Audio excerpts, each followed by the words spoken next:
तो नमस्कार, मैं पंडित ब्रजेश चंद्र पाठक मनोकामना ज्योतिष चैनल पर आज आपके सम्मुख हमेशा की तरह सार गर्भित रहस्यमयी बातों को उद्घाटन करने जा रहा हूँ, प्रस्तुत करने जा रहा हूँ।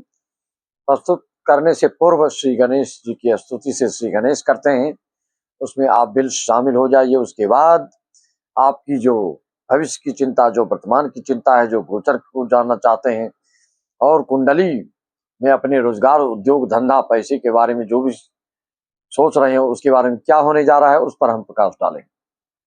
वक्रतुंड महाकाय सूर्यकोटि समप्रभ निर्विघ्नं कुरु मे देव सर्वकार्येषु सर्वदा। शुरू करने से पहले, प्रारंभ करने से पहले हम अपने समस्त भारतीय विदेशी यजमानों को भी यह सूचित करना चाहता हूं कि जो भी आने वाले समय में श्रीमद् भागवत ज्ञान यज्ञ सप्ताह आदि की बुकिंग कराना चाहते हैं, कर सकते हैं। अपनी कुंडली का विश्लेषण करवाना चाहते हैं, आपकी कुंडली का विश्लेषण से ये भी पता चलता है कि कब आप धार्मिक कार्य, अनुष्ठान आदि को संपादित करने वाले हैं और आपके यहाँ आयोजन होने वाला है।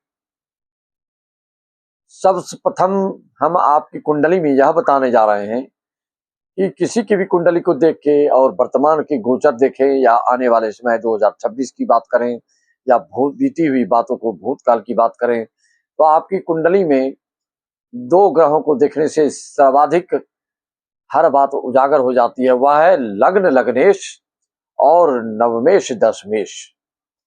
अगर पूर्व जन्म के आपके स्वास्थ्य अच्छे रहे हों तो आपके इस जन्म में भी पर्सनालिटी अच्छी होती है, आप हेल्थ आपका अच्छा होता है, हिष्ट पुष्ट तंदुरुस्त और आकर्षक आपका बॉडी होता है।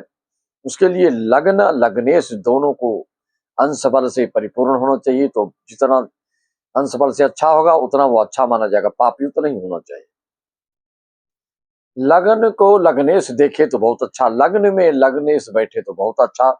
इस तरह के ज्यादा शुभ फल प्राप्त होता है व्यक्तियों को। हम चलते हैं जिस चीज के लिए दुनिया चिंतित रहती है, चाहे वो रोजगार हो, चाहे उद्योग हो, चाहे धंधा हो, चाहे बिजनेसमैन हो कोई, चाहे कोई दलाली करके कमाते हो, चाहे कोई एक नंबर की कमाई करते हैं कि कोई दो नंबर कमाई करते हैं, सब आपकी कुंडली में पहले से निर्धारित रहता है। करने के ऊपर रहता है कि आपको क्या करना चाहिए। कभी कभी 2-4 साल लोग ऐसे ही बर्बाद कर देते हैं। कभी कभी किसी की कुंडली में 2-4 साल अवरोध हो के लाखों करोड़ों कमाते हैं। कोई अनवरत जन्म से लेके जीवन पर्यंत तक करोड़ों करोड़ कमाते रहते हैं। सबकी कुंडलियों के योगा योग के कारण उत्थान पतन, सुख दुख ऊपर नीचे होते रहता है। तो हम चर्चा कर रहे हैं, आप अपनी कुंडली में देखिए दशम भाव के स्वामी कहाँ हैं। वर्तमान में जो गोचर चल रहे हैं उसमें गुरु जो हैं, देवताओं के गुरु, वह कर्क राशि में पहुंचेंगे तो उच्च के हो जाएंगे। तो मीन राशि, धनु राशि वालों के लिए गोचर में कर्क राशि में गुरु का आना धनु मीन वालों के लिए बहुत ही लकी साबित होगा, बहुत ही भाग्य जनित कार्य होगा। दोस्त मुहिम से, देश विदेश से, जिससे भी संबंधित आपका कारोबार होगा, नौकरी में पदासीन होंगे तो उन्नति आपकी होती रहेगी। सिर्फ आपको अपनी कुंडली पर दृष्टिपात करना है कि आपके गुरु योग कारक हैं कि नहीं। मीन राशि है, धनु राशि ठीक है, लेकिन ये स्वामी किस चीज के है? दसम भाव स्वामी है कि नवम भाव के स्वामी है कि लग्न के स्वामी है कि पंचम भाव के स्वामी है? किस भाव के स्वामी है उसको तुरंत देखिए और वर्तमान के गोचर को देखिए क्या चल रहा है। और आने वाले समय में लंबी अवधि वाली गोचर कब कब परिवर्तन होने वाली है आप जानते हैं। जैसा कि पूरे 12 राशियों में गोचर करने में शनि देव को जहाँ 30 साल लगता है, गुरु को 16 साल लगता है, राहु को 18 साल लगता है, इस तरह से केतु को 18 साल लगता है। इतनी लंबी अवधि में इनका परिवर्तन होते रहता है। हर राशि में कोई 1.5 साल, कोई 2.5 साल, कोई 1 साल, इस तरह से आप देखिए वर्तमान में कि आपके दसम भाव के जो स्वामी है वह कहाँ है। दसम भाव का स्वामी अगर अष्टम में हो तो ऐसे व्यक्तियों के पूर्व जन्म के पाप का ये परिचायक है, उसको दर्शाता है। आपकी कुंडली में पूर्व जन्म में आपने कोई ऐसा पाप किया जो इस जन्म में भले आप कितने ही बड़े पद पर पदासीन होंगे, लेकिन आपको कर्म क्षेत्र में विघ्न बाधा आना निश्चय तय है, कोई इसको काट नहीं सकता। अगर दसम भाव के स्वामी आपके अष्टम भाव में है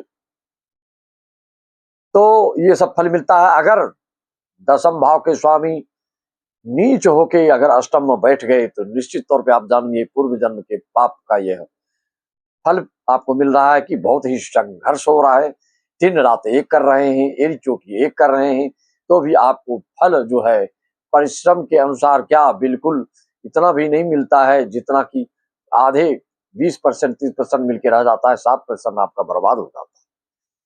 दसम भाव का स्वामी अष्टम भाव में होने से पिता से भी वैचारिक मतभेद होता है, पिता से भी टकराव के योग बनते रहते हैं, पिता से भी मनमुटाव होते रहता है।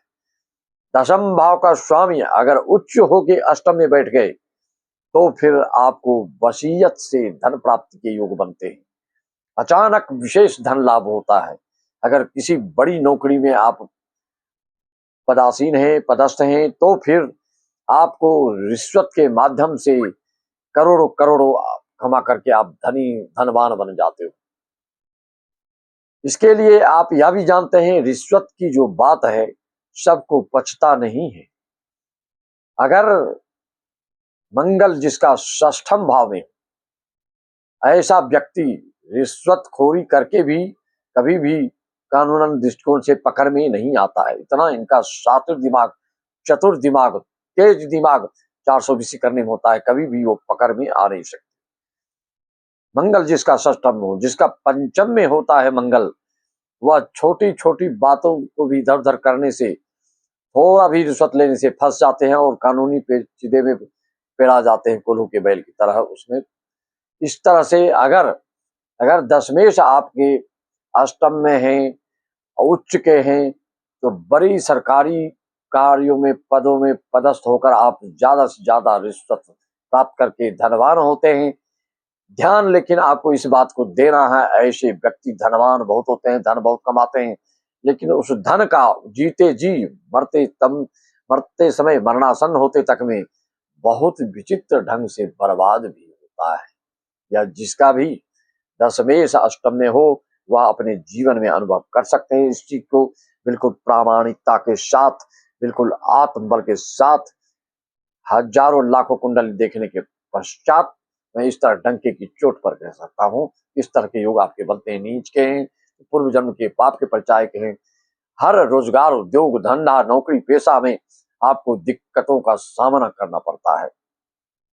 अगर दसम भाव का स्वामी नवम में हो तो आपको मित्रों से विशेष लाभ होता है, पिता से भी विशेष लाभ होता है। सुहृद जन, आत्मीय जन, स्नेही जन से आपको काफी सहायता मिलती है। अगर दशमेश दसम भाव में ही हो शुभ हो के तो आपको मामा से भी लाभ होता है, नाना से भी लाभ होता है, और ऐसा व्यक्ति पिता के आज्ञाकारी होते हैं, पिता के नाम, यश, कीर्ति, शोहरत बढ़ाने वाले होते हैं। अगर दशमेश नवम में हो तो ऐसा व्यक्ति अगर शुभ युत में हो, शुभ दृष्ट हो, तो मंत्री पद प्राप्त करने वाला होता है, राजनीतिक क्षेत्र में अद्वितीय सफलता प्राप्त करने वाला होता है। या अगर दशमेश आपका नवम में हो, नवमेश दसम में हो, इस तरह के लोगों के लिए और आश्चर्यजनक भाग्यवान, विशेष भाग्यवान बना देता है। अकल्पनीय चीजों को आप प्राप्त करने वाले हो जाते हैं, चाहे वो राजनीतिक क्षेत्र हो, चाहे रोजगार, उद्योग, धंधा की बात हो। मान लीजिए दशमेश आपका गुरु है, तो आइए शुभ युति में है तो हंस योग बन जाता है, शुभ योग में है, शुभ युति में है, शुभ दृष्टि में है, दिग्बली तो हो ही जाते हैं। और ऐसे लोग प्रोफेसर, लेक्चरर, हेडमास्टर, शैक्षणिक शिक्षा विभाग में आप बिल्कुल अच्छे नाम, यश, कीर्ति प्राप्त करने वाले होते हैं। अगर दशमेश आपके मंगल हो तो आप सेनापति हो सकते हैं, सेना में जा सकते हैं, फौजी हो सकते हैं, और निर्देश देने वाले कार्यों में बिल्कुल आप नौकरी प्राप्त करते हैं। ऐसा ही देखा गया है, ऐसा ही होता है, साहसिक कार्यों में ही आपकी नौकरी भी लगती है। अगर दशम भाव के स्वामी आपके बुध हैं, केतु आदि की दृष्टि हो, युति हो, तो बहुत बड़े व्यापारी होते हैं, आनंदमय जीवन जीने वाले, व्यापार आपका अच्छा फलता फूलता पुष्पित पल्लवित होते रहता है। यह है दशमेश बुध के होने। दशमेश शुक्र है तो ऐसे व्यक्ति कलाकारी क्षेत्र में दुनिया में नाम कमाता है और इंजीनियर बनता है, ए ग्रेड का, काफी नाम शोहरत प्राप्त करने वाला होता है, आविष्कारक बुद्धि का होता है जो भी कुछ करता है। शुक्र के होने से बिल्कुल लोग जो आधुनिक संगीत है, बॉलीवुड है, खेल जगत से जुड़े चीजों में आप बिल्कुल अकल्पनीय पद प्राप्त करते हैं। अगर शनि हो दसम भाव में तो ऐसा जातक कोयले के कारखाने, खदान आदि, हार्डवेयर के थोक विक्रेता, पेट्रोलियम चीजों से लाभ कमाने वाले, ऐसी चीजों से आपको विशेष उपलब्धि, लोहा कल कारखाने की फैक्ट्री वगैरह आप खोलेंगे तो निश्चित तौर पे आप फलीभूत होंगे और जीवन भर उसका फल आपको मिलता रहेगा। यह है दसम भाव में ग्रहों के होने का फल।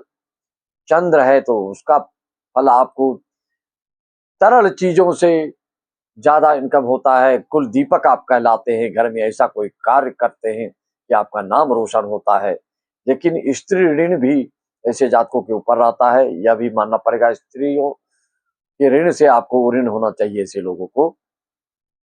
अगर दसम भाव में राहु हो और चर राशि में हो तो घर से दूर में जाकर तरक्की होती है आपकी। आईटी सेक्टर क्षेत्र से आप ज्यादा उसमें इनकम और ज्यादा रुचि आपकी हो सकती है, इसी क्षेत्र में आप जाते हो। अगर शनि और गुरु अष्टम द्वितीय भाव में हो तो ऐसा लोग भी सांगीतिक क्षेत्र में यश नाम कीर्ति शोहरत प्राप्त करने वाले होते हैं। बृहद में जाएंगे, विस्तार में जाएंगे तो बहुत सारी बातें, सिर्फ इतने ही क्या करें, ज्यादा लंबा वीडियो भी ना हो और जितना कि आप अच्छी तरह से सरलता पूर्वक, सुगमता पूर्वक, आसानी से समझ सकते हो उतना ही मैं हमेशा रोचक ढंग से, रुचिकर ढंग से आपको पेश करता हूं। आप इस चीज को सुनकर अपने जीवन में उतार सकते हैं, अपनी कुंडली को देख सकते हैं। अपनी कुंडली की विश्लेषण करवाना चाहते हैं, प्रेडिक्शन करवाना चाहते हैं तो विदेश के यजमान के द्वारा मात्र 1100 है और भारतवर्ष के लोगों के लिए मात्र 501 है। हजारों हजार की बात न करके हम कुंडलियों का जो आपको अवलोकन करके जो प्रस्तुत करते हैं उससे आप संतुष्ट होते हैं, समझिए कि हमारे लिए वही दक्षिणा है। पैसे मैंने नहीं रखता है 501, लेकिन आपको जो जीवन में रचनात्मक कार्य के लिए जो मार्गदर्शन देते हैं, जो इतना आपको वह काम आता है कि 2-4 साल बर्बाद नहीं होता है। और आपकी प्रवृत्ति क्या है, आपकी तरक्की किसमें होगी, चाहे आप हो, चाहे आपकी संतान हो, चाहे कोई भी हो। मात्र दशमेश नवमेश लग्नेश से आप पूरी बातों को आर्थिक रूप से आपके जो जीवन में है, आप कितना अमीर या गरीब रह सकते हैं या मध्यवर्गीय रह सकते हैं, सारी चीजों का ये पोल खोल के रख देता है। मित्रों, अपनी कुंडली का अगर आप विश्लेषण करवाना चाहते हैं तो हमसे संपर्क साध सकते हैं। अपना अपॉइंटमेंट लेने के लिए आप अपना date of birth, birth time, birth place 9755090269 पर डालकर अपना अपॉइंटमेंट ले सकते हैं और सारी जानकारियां प्राप्त कर सकते हैं। ऑनलाइन पूजा के लिए भी, शंका समाधान के लिए भी, क्योंकि प्रायः लोग सभी को कर्मकांडी पंडित के द्वारा अपना अनुष्ठान करवाते हैं, जो कि ज्योतिषी पद्धति के द्वारा कर्मकांड लोग नहीं कर पाते हैं। ज्योतिषियों से सलाह लेकर क्या कैसे करना है, एक तो बहुत कम ज्योतिषाचार्य ऐसे हैं जो कि ऑनलाइन पूजा करवाते हैं, उसमें से हम हैं एक जो आपको ऑनलाइन विधिवत आपकी कुंडली के अनुसार अगर उसमें क्या क्या दोष है उसके हिसाब से संकल्प मेन चीज होती है, संकल्प कुंडली के अनुसार करके अगर आप पूजा पाठ आदि कथा प्रवचन कुछ भी सुनते हो तो 100% फल मिलता नहीं, उससे भी ज्यादा फल मिल सकता है।